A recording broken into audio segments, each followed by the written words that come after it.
Okay, how many have heard of the legend of valiant Thor? All right. So I'm going to supply some information to you that probably some of you have never seen before, that supports the case for the stranger in the Pentagon. Okay, the epic story of Howard Munger of High Bridge, New Jersey, and the Venusian valiant Thor.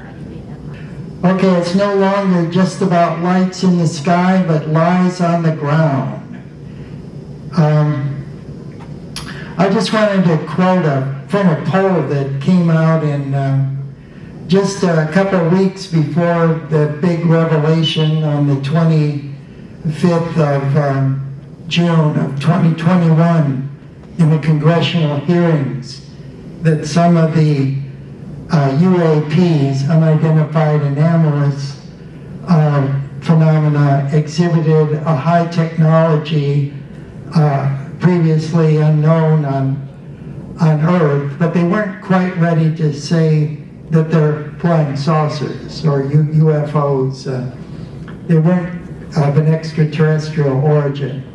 And even though that was a big statement to make, it didn't differ all that much, really, from the 16th of January of 1949, when Project Sign, the first Air Force investigation of UFOs, said that, these flying saucers, as they were called back then, definitely represent an advanced technology, but we're not ready to say they come from outer space. That's the exact words. And so, 70 plus years, and still no real disclosure. And just the matter of disclosure, we see that Hollywood certainly wants to help with the disclosure. Going back as early as the day the Earth stood still, and the follow-up movie that was made in Great Britain, Visitor from Venus, also starring Patricia Neal. They were put together with the help of a consultant, Desmond Leslie, a British royal family, who was the co-author of the book Flying Saucers Have Landed, with George Adamski. Then you move up to 1956, Earth versus the Flying Saucers, American International Pictures. Major Donald E. Kehoe, retired Marine Corps pilot and future director of the then world's largest UFO group, National Investigations Committee on Aerial Phenomena, was the technical consultant. And then you jump up to 1977, you got Dr. J. Allen Hynek, the Air Force consultant for over 20 years with Project Blue Book from Northwestern University. Dr. J. Allen Hynek was the consultant for Steven Spielberg's Close Encounters of the Third Kind, and he even has a cameo appearance in the movie. So it's like Hollywood is gradually accustoming us to the idea that we're not alone, that we've been visited all along. And then I think that disclosure at the most basic, intimate level is personal disclosure.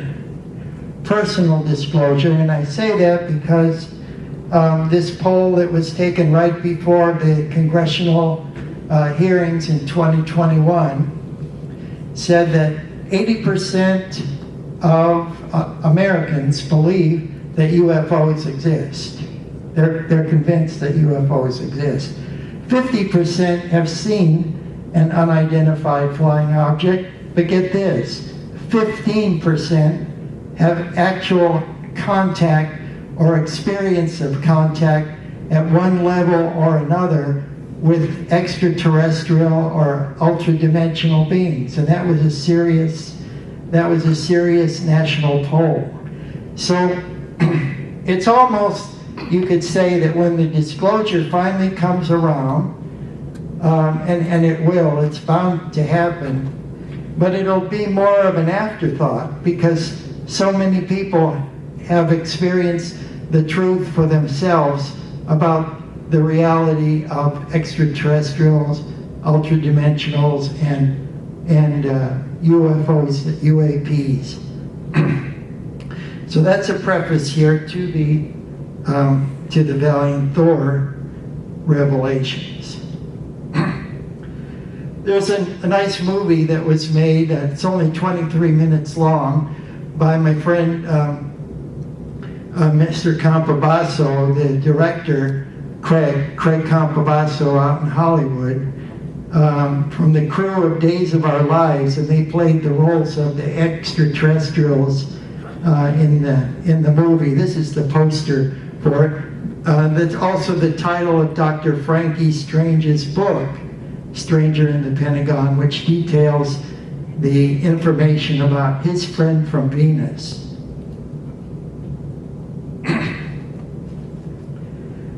Okay, now Dr. Frankie Strange's was president of International Evangelism Crusades in Van Nuys, California.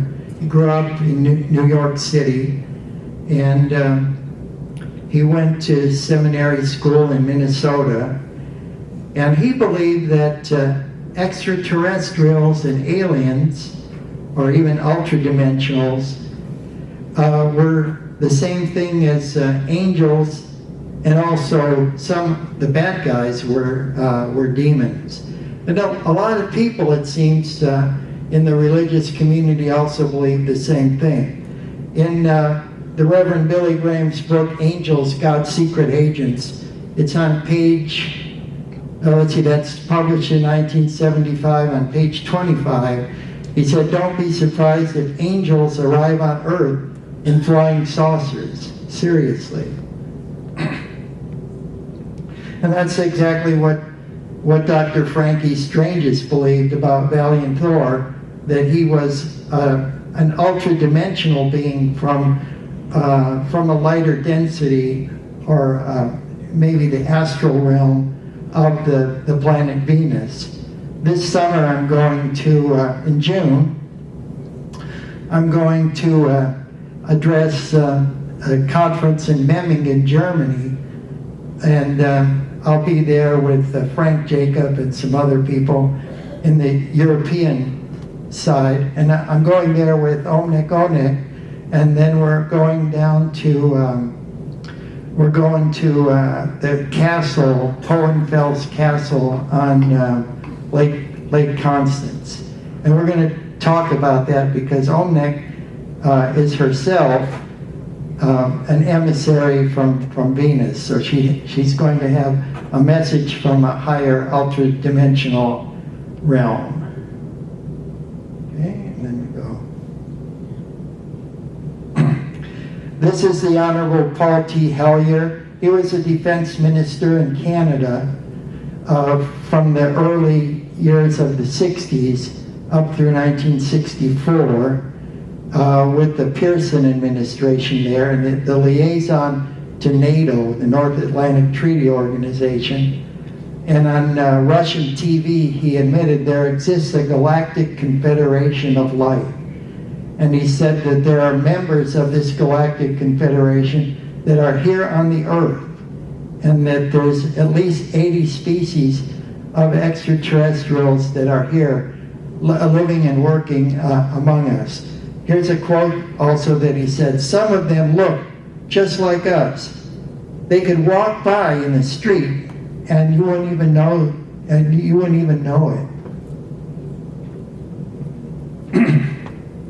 So in the midst of and I have to say too, Chaim Ashed, the space expert from Israel, also said the same thing, that there are extraterrestrials that are members of an interplanetary confederation that are right here on the Earth, working with authorities in positions of different governments. And Dr. Werner von Braun also said about the early phases of the space program. We had help. We had help from upstairs. That's all he could say about it. He said, I can't say anything more about it at this time. So we're definitely not alone. And in the midst of the Cold War, the Venusians and other ETs, they began to worry about developments here on Earth. We had the nuclear arms race, and then the militarization of outer space, because we had the missile gap and so forth, and we were developing missiles and rockets capable of delivering nuclear weapons into outer space, thus threatening the stability of our own solar system. So Valiant Thor was sent as an emissary of the Galactic Confederation to the White House in 1957. Now, I was with Laura Eisenhower, the great-granddaughter of President Dwight D. Eisenhower, on 4 occasions, once in New Mexico, twice at Mount Shasta, and once at Glastonbury Abbey in the British Isles. And she said she has an inkling from conversations that her family had that Valiant Thor is a true account. And this is the granddaughter of President Eisenhower. So there you see Dwight D. on the left, and his then Vice President, Richard M. Nixon, on the right. Nixon knew a lot about aliens, not only from the Valiant Thor encounter in the White House that took place in the end of March of 1957, but also of various projects and classified operations that were going on. He took his friend Jackie Gleason, who was a big fan of UFOs. He even had a house in Connecticut shaped like a flying saucer, and he had the largest civilian library on UFO research, magazines and books and everything published during the 50s and 60s. And Richard Nixon took Jackie Gleason out with him one time, pulled up to his house in another house in Florida, and then his wife at that time, Joan McKittrick, said that Jackie went with Nixon to go look at alien bodies at Homestead Air Force Base. So the correspondent from the National Enquirer and Esquire magazine cooperated together, and they ran the story in the 16 August 1983 edition, much to the dismay of Jackie Gleason. But his wife, Miss McKittrick, is the one who spilled the beans about that story, and there's a copy of the newspaper back then. So Dr. Frankie Stranges met with Valiant Thor in the Pentagon. After Valiant Thor landed in Alexandria, Virginia, he was met by 2 police officers with guns drawn and escorted to the White House, where he met with Dwight D. Eisenhower, some of the generals, as well as Vice President President Nixon.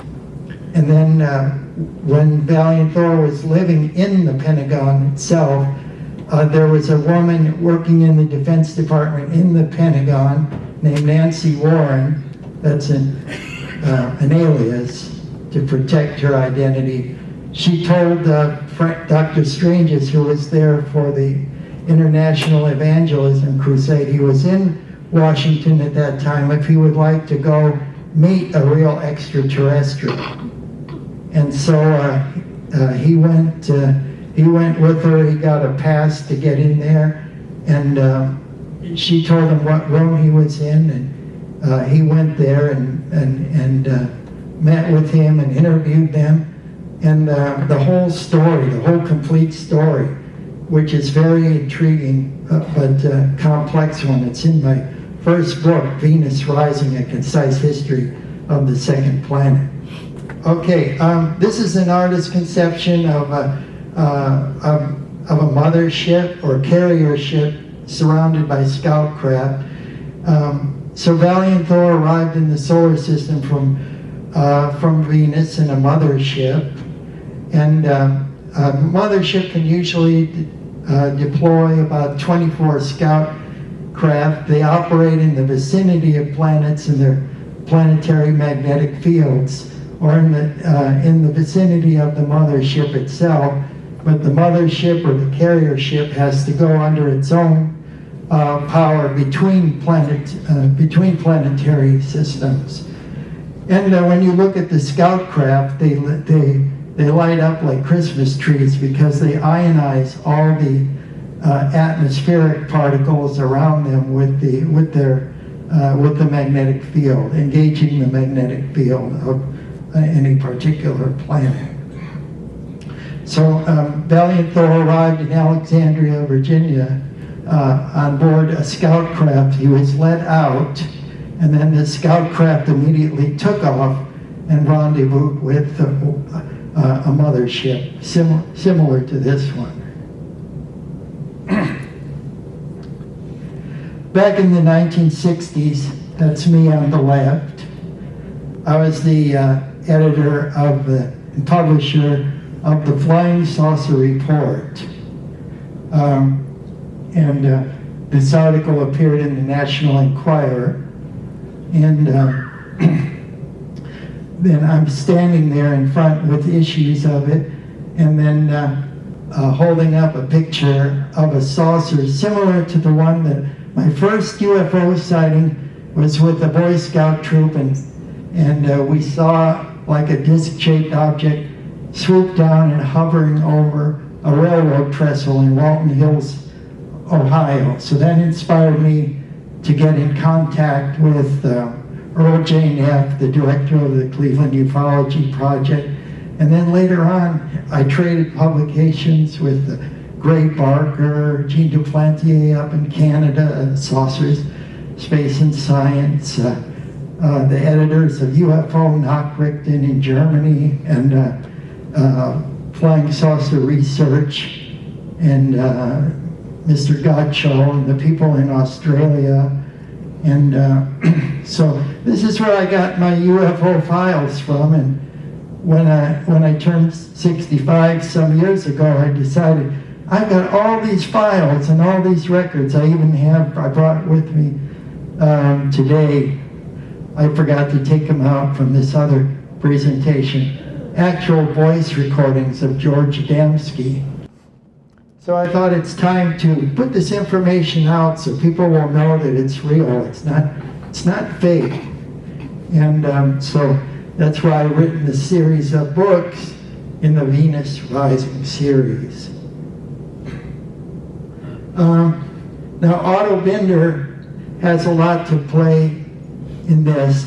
Otto Binder, besides creating 200 characters for science fiction books and comic books, including Supergirl, which is one of my favorites. That she appeared in Action Comics and then later her own title. But he also wrote 5 books on UFOs, on the extraterrestrial hybrid hypothesis. This is Otto Binder from DC Comics. And so in tracing down the Valiant Thor material, I had to go to Otto Binder, and you'll see why in a minute. So, returning back to Dr. Frankie Strange's, he was, you see him in the photo on the right, informed Howard Menger that a Venusian commander named Valiant Thor and his contingent would be in attendance at the next Highbridge Flying Saucer Club in New Jersey on the 13th of July, 1958, arriving in the guise of journalists from South Africa. And Menger in turn invited Roberts and other members of the Morristown, North Jersey UFO group to attend the meeting and asked Roberts in particular to take photos of everyone showing up that day for later identification by Dr. Stranges. So you're going to see photos of members of that group and things that they had to say, and the photographer, August C. Roberts' own typed comments in his official stamp about the odd, extremely suspect activities of these people that attended this Flying Saucer Club meeting.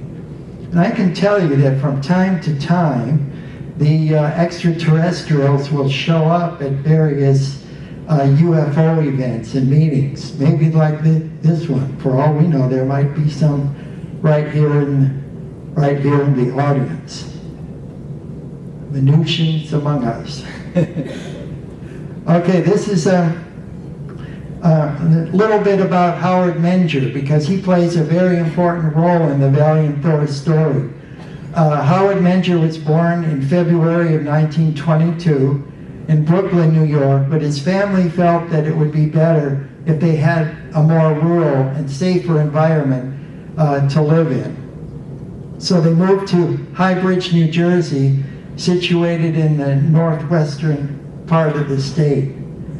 The young Howard enjoyed exploring the surrounding woods with his dog and younger brother Alton, as well as swimming in a nearby lake with friends. He enjoyed a carefree, yet energetic youth. Okay, and the next postcard depicts High Bridge in the 1920s, credit of the West Jersey Historical Project. Okay, and there we see High Bridge, what it looked like. Even the roads weren't paved yet back then. So the first appearance of the flying disc and angels over High Bridge, New Jersey, when Howard was just 8 years old and his little brother 4 years old, they began to notice these flying discs swooping down out of the sky and hovering over their farm. Their parents also observed some unusual phenomena in the night sky over their property. While their father was a staunch Catholic and their mother an unyielding Methodist, they nevertheless came to the conclusion that angels are real and flying over their home for some yet undetermined reason.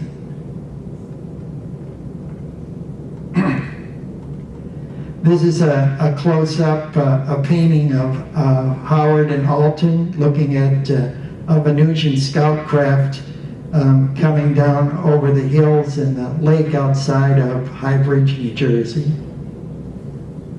And the woman on the rock. When Howard was just the age of 10, he caught sight of a large saucer-shaped object landing in a wooded area just beyond the Menger family farmhouse. Running out to the craft, he spotted a beautiful angelic woman perched on a large rock. The woman identified herself as an inhabitant of Venus and also told Howard, "Don't be afraid. I've come to Earth on a mission of mercy to help humankind." She spoke to him as she would an adult, telling him of past incarnations on other planets and also of his destiny here on Earth. Howard sensed a pure love emanated from this angelic Venusian woman. So you see a close-up of the beautiful Venusian with the scout craft hovering overhead, sitting on a rock. From Venus she came. The young man was so flabbergasted by the encounter that he found himself at a loss for words. But he had paid close attention to every word pronounced by the angel, etching them deeply into his mind for future reference. Despite his youth, Howard came to understand that the Venusians were in the process of contacting those they had worked with before in their home world and on other planets. The beautiful woman with long blonde tresses garbed in white, flowing, shiny robes, also explained to the boy that she was over 500 years old and not even considered to be of middle age back on her home world of Venus. She also informed him that Venusians live with nature and not against it, and that this was something Earthlings themselves would have to learn to do if they were going to survive and continue on as a species. So here you see an artist's conception of a paradisical world on another planet, perhaps Venus. And Howard Menger, World War II is coming, and Howard becomes a war hero. With the advent of World War II, Menger found civilian employment as a munitions handler at the Pittany Arsenal in his home state.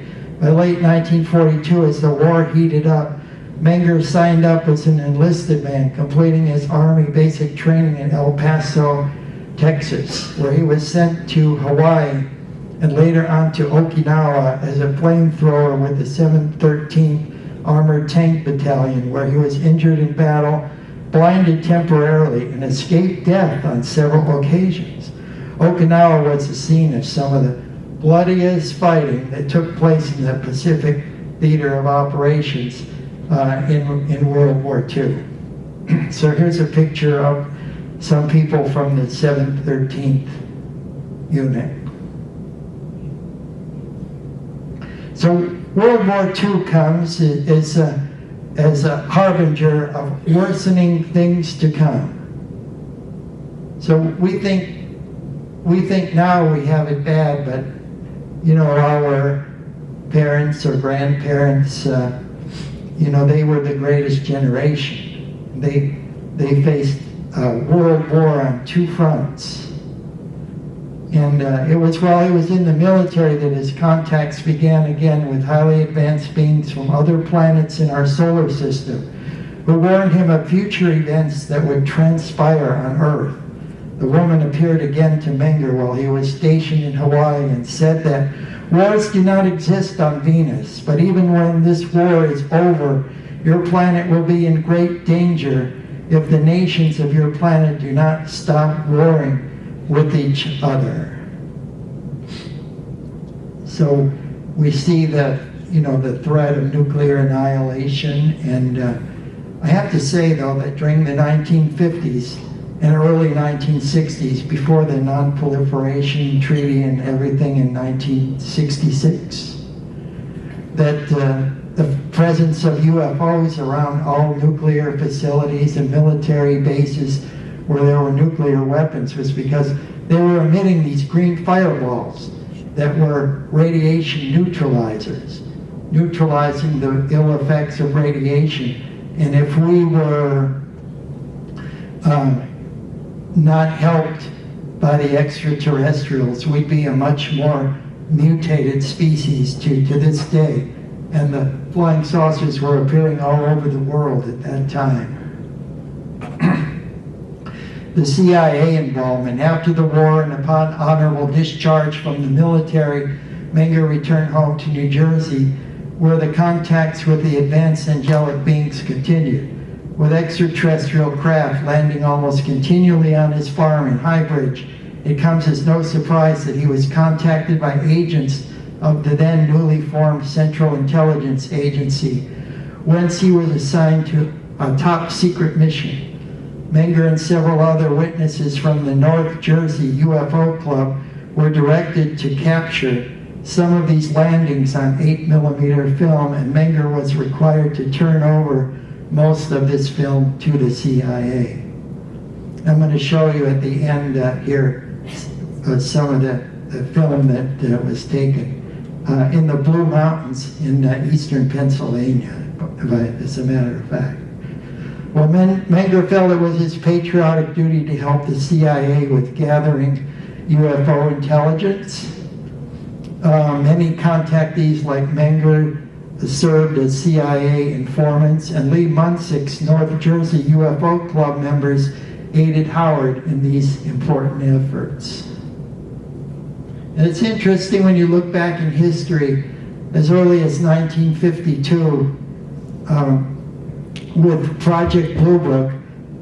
They recruited early UFO groups like Coral and Jim Lorenzen's Aerial Phenomena Research Organization, then headquartered up in Sturgeon Bay, Wisconsin, to serve as sky spotters, sky watchers for UFOs and to report on anything they found. So UFO groups actually working with the government to find out the truth about these things. But these are the photos taken by August C. Roberts on Sunday, 13 July 1958, the day and night that Val Thor came to Highbridge, New Jersey. This file, the Otto Binder binder, as I call it, also includes the letter where the legendary astroscience ufologist Otto Binder asked his friend and longtime research associate August C. Roberts of Lee Munsick's North Jersey UFO Club in Morristown, New Jersey, for help in compiling photos for a new book that unfortunately never got published. August C. Roberts' comments on each photo were typed on the back by him for the convenience of Otto Binder. But for the sake of convenience, we can just use Roberts' own words for the captions. My comments sometimes appear written in longhand in addition to Roberts' explanation in the form of a note, and for further follow-up in future editions of my Venus books. The next slide is page 1 of 8 for 2 planned UFO books by Otto Binder in collaboration with August C. Roberts. So Binder's UFO book was to include from 250 to 300 of Roberts' photos, including those pertaining to Howard Menger and Valiant Thor. So here we see Augie's copy, August C. Roberts' copy of the proposed book by Otto Binder to contain the Valiant Thor information. Otto Binder, besides being the author of 5 UFO books, wrote many science fiction books and stories for comic books. August C. Roberts was the most well-known UFO photojournalist from 1950 to 1970. UFO photos from August C. Roberts' gallery have appeared in the books of many prominent ufologists. Roberts' first UFO photo appeared in his friend Dr. Frankie Strange's popular book, Flying Saucerama, Vintage Press, 1959. So here are the evidence. You're going to see what really happened on that farm that day. Photojournalist August C. Roberts, photographs of the memorable Valiant Thor meeting, along with his official seal and typed comments as to what happened when each photograph was taken. Okay, so here we see a close-up, a really cool picture there of Howard Menger with his Ray-Ban type glasses. And this is August C. Roberts' official stamp, and it says, photo is a large blow-up of a part of a negative. This is the only photo I have of Howard showing a close-up. There's August C. Roberts' address at Ogden Avenue in Jersey City, New Jersey. Then you see here Howard Menger and his first wife, Rose. They also had an adopted son. Howard and his wife, Rose, speaking to a group outside their home at Highbridge, New Jersey.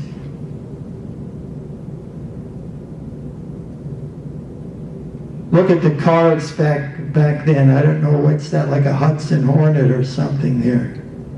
54 or something in the background, and kid playing on the lawn. So Howard Menger and his wife, Rose, speaking to the group outside their home in Highbridge, New Jersey. Okay, this is one of the Tharp sisters who was in attendance that day. They were members of the Morristown UFO group that came there to hear Howard. Mary Ann Tharp at the location where Howard claimed, as others in the group did, that the space, and this is what she claimed and others in the group claimed, that a spaceman jumped over the bushes and fence, a total of about 15 feet across. So I don't know of any human beings that can do that. So we have other testimonies besides just what appears in websites or UFO books about it. We have the actual testimony of members of the UFO club that were there, that hey, these people were something more than human. This is Howard in his home. You see like a Motorola TV there, and old-fashioned a radiator heating up the house. And Howard Menger at his home, actually at his home.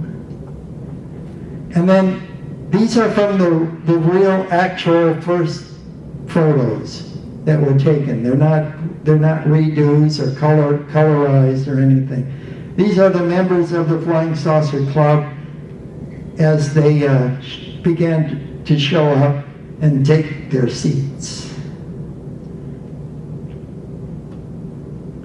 This was against the apple orchard on the north side of the property, and it was across from an ice cream store. And the city of Highbridge asked me if I could help them identify the location, and I was able to do that based on these pictures and information. So this is part of the group who came to hear Howard Menger speak of his contact claims at his home in Highbridge, New Jersey. And then at night they held a sky watch, and this was his adopted son. I met his adopted son in a Contact with the Stars kind of convention in Albuquerque, New Mexico. I was there with Laura Eisenhower, and his son said he's so surprised. His adopted son is from Sweden.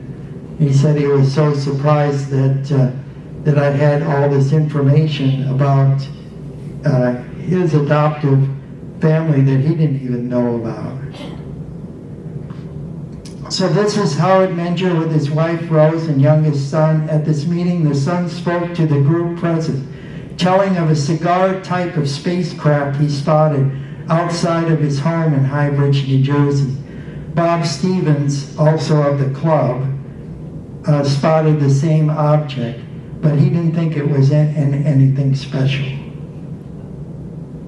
Then you see on the table here, these are some of the photos that Howard had taken of his contact with Venusians.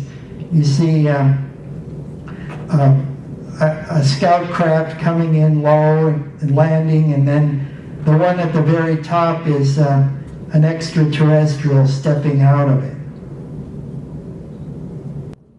And then this is the 9 photos that Howard took of the spacecraft. Howard would not allow anyone to have copies of these photos, and I had to be more or less sneak them out. The photo at the top is where the spaceman can be seen walking to or from his spacecraft. This is Val's small flipbook notes. That small flipbook that was sitting on the table, this is what was in it.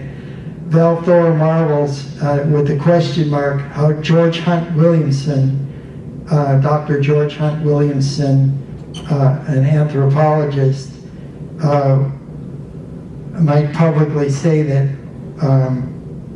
Orthon is a male.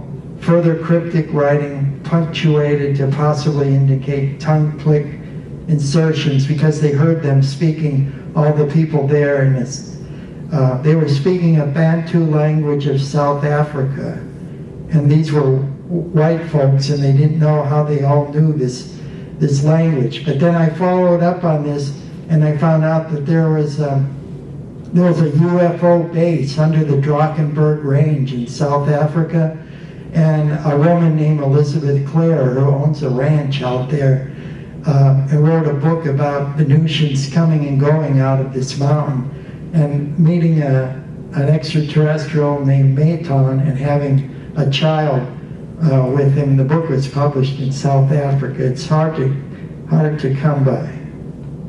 According to Roberts and some others on the scene, Valiant Thor and posse allegedly spoke briefly in the South African indigenous Flick language. This is in Howard's basement. He took the UFO club down there. And nearly every room in his home was crowded on that evening. There's Miss Tharp again. And these are from my Venus files.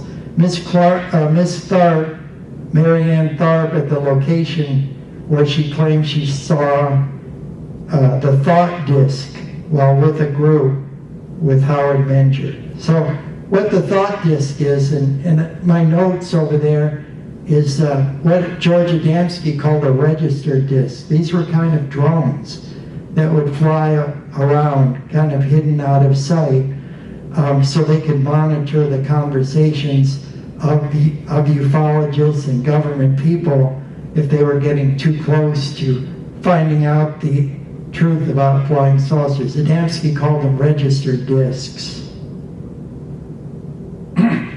Here's the Tharp sisters. And in this one, they're at the location where Howard met the space woman. And then here's the original photo.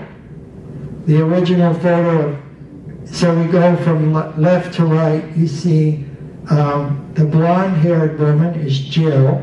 She's a communications officer on the Victor 1 spaceship, according to Dr. Frankie Stranges when he looked at the picture. The middle gentleman is Vice Commander Don, and sitting next to him is Commander Valiant Thor, the Victor 1 ship.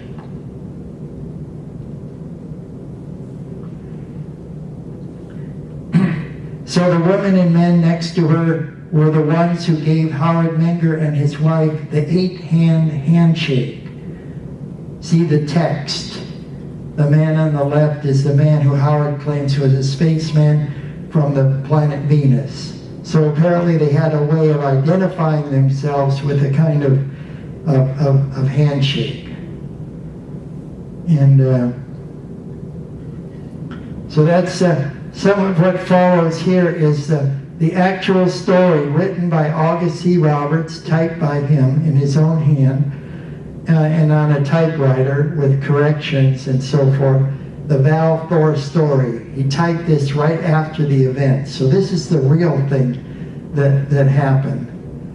And then this is a letter describing in August C. Robert's own words what happened at the meeting. This is on his official stationery, and it pinpoints the date of 13 July 1958 as the actual date of the meeting. So everything else you see on the internet is regarding that is not true, because this is the true account right here.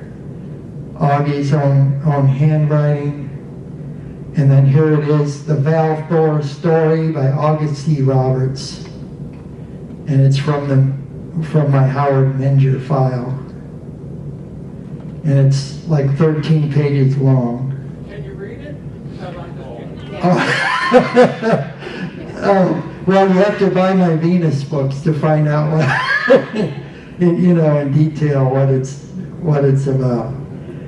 But here's another photo, and then you see that Valiant Thor has a notepad, and luckily Otto Binder, after the meeting, collected all the notes that he could, and so gave him to Otto Binder, And so I have the line pad, and there's some things that are confidential because of all things they involved a murder case, so I didn't publish those two there. But here's a sample page talking about the Rocketeer Willie Lay, and also talking about the appearance of Venusians, and also a woman who disappeared in California, who was going out to hunt for UFOs in the desert in Riverside County. And then here's Connie Menger. This is the second wife of Howard Menger, and they came together because he realized he was the Sol Denaro, an incarnated light being from the Saturnian system, who was the soulmate in previous incarnation with Connie Baxter, who was the Venusian Marla. And Howard went as a teacher to Venus to share information between planets. And Connie wrote a book called My Saturnian Lover, and then Howard wrote a book called From Outer Space to You. So it was a marriage literally made in the heavens. Howard Menger was known as the East Coast Adamski. And they came together actually through the auspices of the contactee George Van Tassel, who was an airplane mechanic from Ohio who went out and bought the land that became the airport at Giant Rock in Landers, California, about 17 miles northeast of Yucca Valley, where they held the giant flying saucer conventions every year from 1954 through 1978. And then George Van Tassel died in the following year, so that was the end of it. But he built a famous object there called the Integratron. He's standing in front of it. He described it as a youth rejuvenator and a time machine. He built it on his property at Landers Field, this was it was just recently declared a state landmark, a historical landmark in California. This is a letter from Connie Menger, or about Connie Menger and her mission on Earth, and it explains a lot about Venusians and so forth. And it was published in the proceedings of the George Van Tassel's UFO research group. Here's the original flyer that announced the first East Coast spacecraft convention for 13 and 14 September 1958 in Lebanon, New Jersey. Incidentally, that's where the earthquake that just happened, the epicenter was in Lebanon, New Jersey. And where Connie, as a new wife, plays more a prominent role. This is the original from August C. Roberts and Otto Binder in my Raymond Keller Venus research files. So Connie and Howard augmented each other's memories and powers. Their transmogrification into higher dimensional light beings is also depicted here on the next slide. This was in front of 40 people, these photographs. On the Menger property, you see Howard Menger at the bottom and Connie at the top, proving that they were in fact who they claimed to be, embodied or reincarnated extraterrestrials. Connie reveals where ascended masters go. Some of them don't need spaceships. So this is on the afternoon of 8 September 1958. You see the photographs in the middle. This is a series of films taken by Howard over in the Blue Mountains here in Pennsylvania. And this is a being. This is an extraterrestrial being of a very high order in a light body traveling to Earth, where the being becomes its own spaceship.